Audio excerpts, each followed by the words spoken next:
Greetings! Welcome to another episode of PP Porygondolier.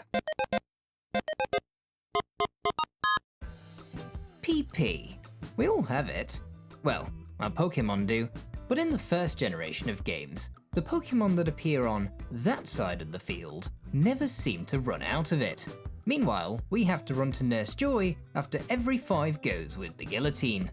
Well, I want to get to the bottom of this, so in today's installment, I'll be going deep into the details of how I spent 3 days investigating and fixing my enemy's PP. Sorry to interrupt you there, but would you like to maybe rephrase that slightly? No, I think it's fine. The first question we might ask our enemy is, do you even have PP? And it might surprise you to find out that they do. So, do they have a lot of PP? Well, actually, no. They have just the same PP as everybody else. Fundamentally though, what is PP? That's probably a good place to start, because I've already said PP quite a few times in this video, and I have no plans to stop.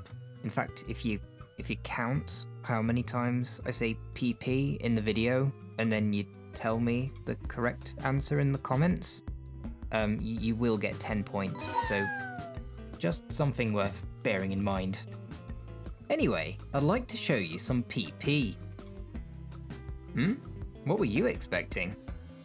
Right, so these 6 numbers over here represent a number from 0 to 63, and this is how much PP you've got left in the tank for that specific move. Meanwhile, the 2 numbers over here keep count of the number of PP ups your monster may or may not have ingested for that particular move. Each pocket-dwelling monster can consume a maximum of 3 PP ups for each move, but I'm not terribly sure how they manage to sort of direct the nutritional value of the PP up to the specific move.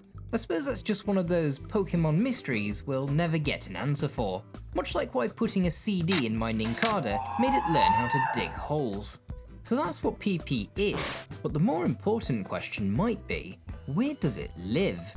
Well, for our Pokemon, it lives quite sensibly in each Pokemon's data structure, just between its DVs and one of the 2 identical level values. Yeah, don't ask. Other data we'll find in here includes things like the Pokemon's species, types, and if it's currently taking a nap or not.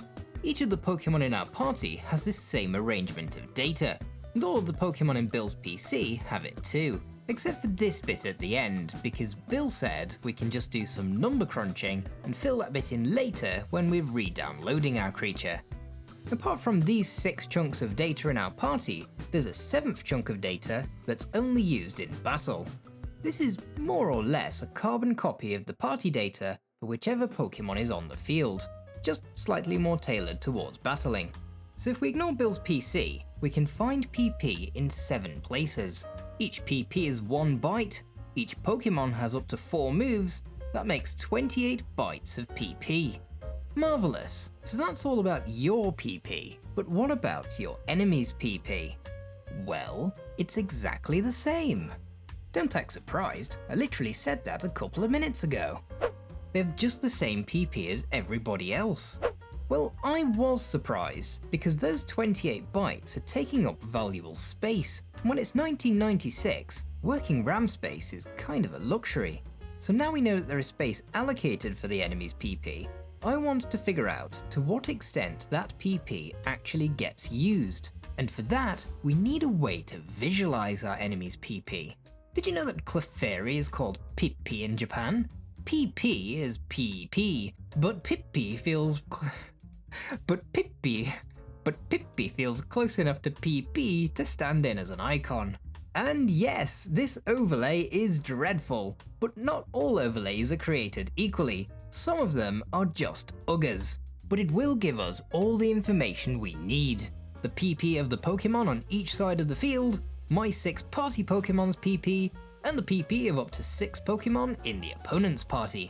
To put it another way, we could say that all the PPs are now out in the open for everybody to see.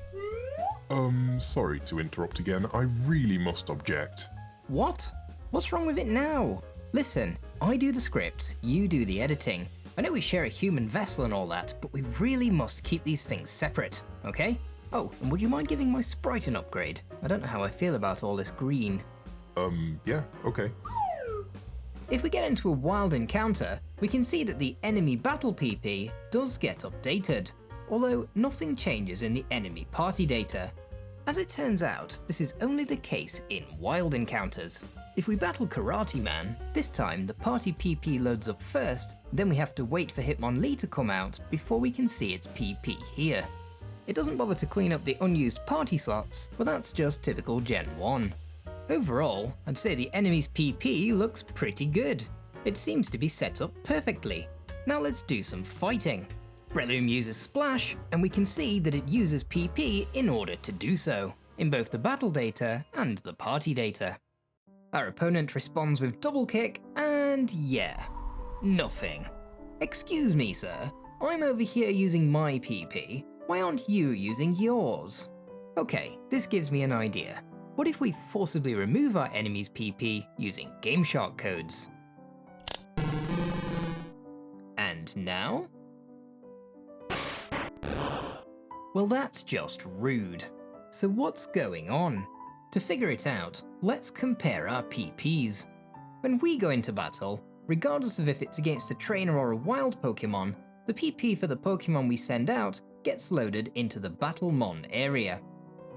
If our opponent is wild, all of its data gets loaded directly into the battle area, since the party data won't be used.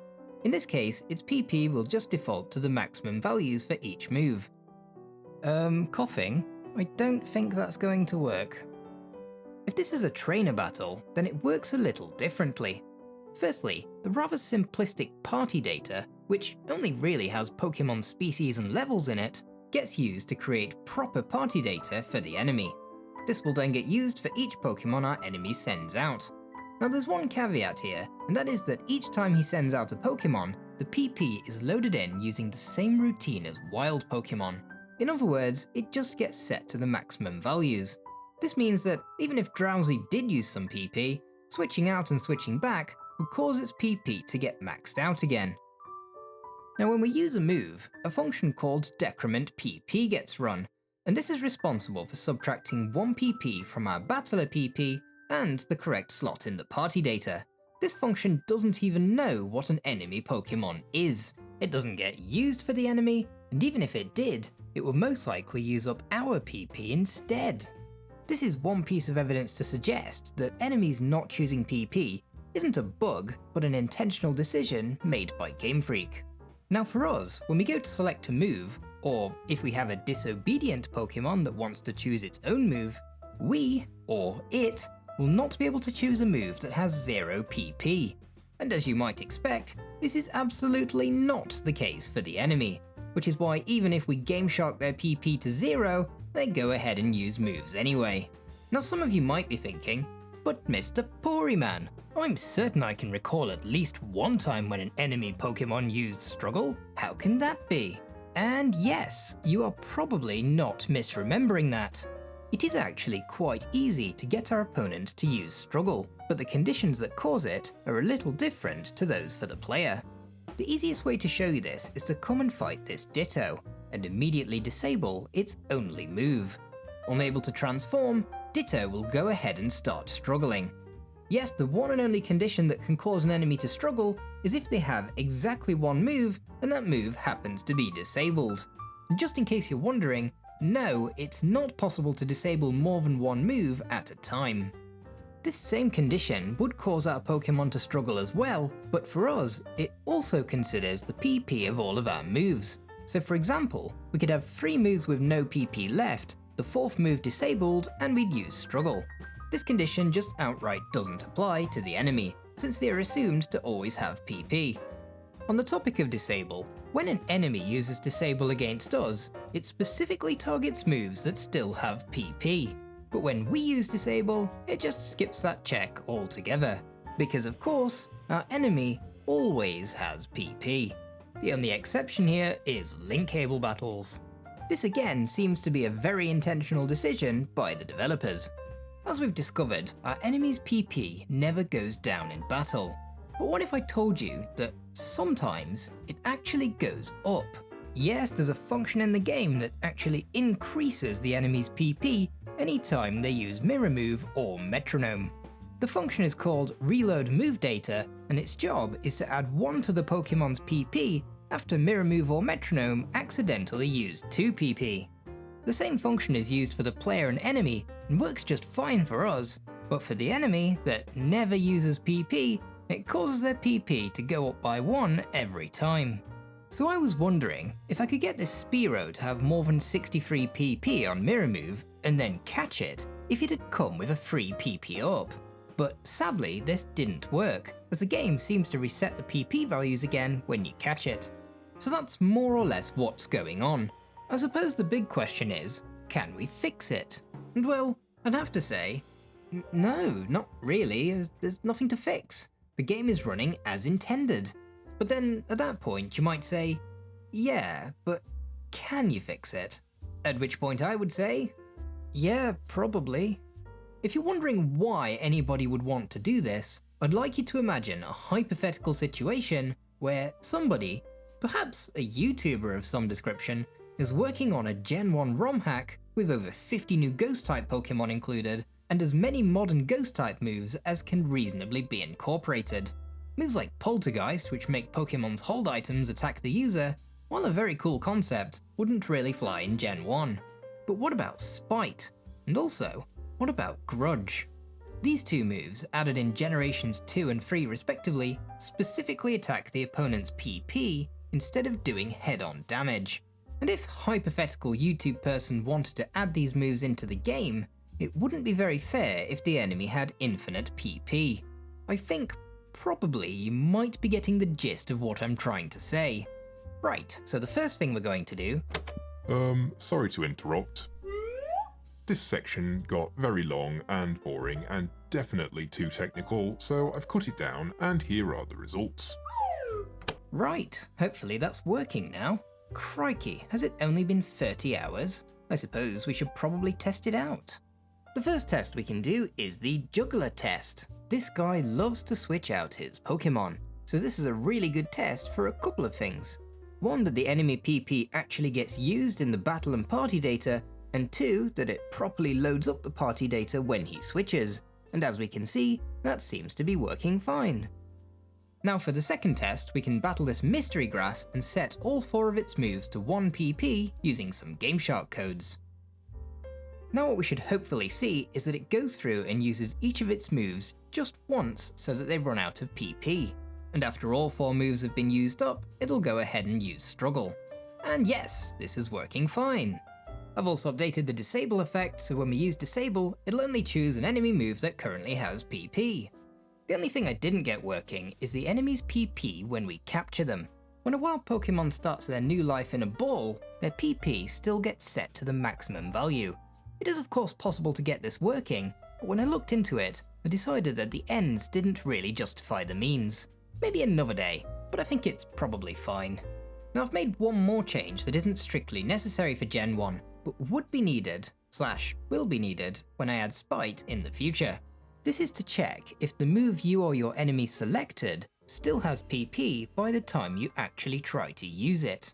We can see here in Gen 2, if we ask my lovely shiny unknown V to unleash its hidden power, but Haunter gets in first with a Spite, reducing its PP to 0, then we won't be able to attack. Since there aren't any moves in Gen 1 that reduce the opponent's PP, no such check exists, but something similar does exist for moves that got disabled after we selected them. So I went ahead and added a check. We can simulate Spite by GameSharking our move PP to 0 after we select it, and that's working nicely. Gen 1 Spite might actually be quite interesting because of its interaction with other moves. For example, Solar Beam.